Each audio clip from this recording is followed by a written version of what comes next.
দাউ দাউ করে জ্বলছে আগুন, কালো ধোঁয়ায় ছেয়ে গেছে আকাশ, পুড়ছে পৃথিবীর বৃহত্তম বন আমাজন। প্রতি বছরই দাবানলের কবলে পড়ে পৃথিবীর বৃহত্তম এই রেইন ফরেস্টটি। তবে এবারের চিত্র কিছুটা ভিন্ন।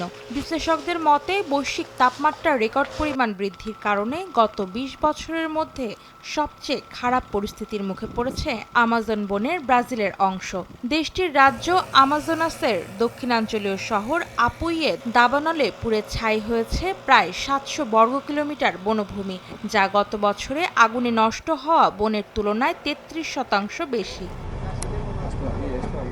এদিকে দাবানলে পুড়ছে ইউরোপের দেশ স্পেনের বিভিন্ন এলাকাও। সবশেষ টলেডো শহরের কাছে পুড়ে গেছে ৬,০০০ একরের বেশি জমি। আগুন নেভাতে কাজ করছে স্প্যানিশ মিলিটারি ইমার্জেন্সি ইউনিটের দমকল কর্মী সহ ২০০ জনের বেশি উদ্ধারকর্মী।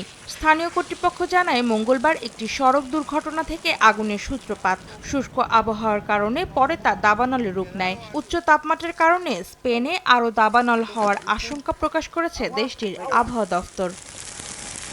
অন্তরা সেন, সময় সংবাদ।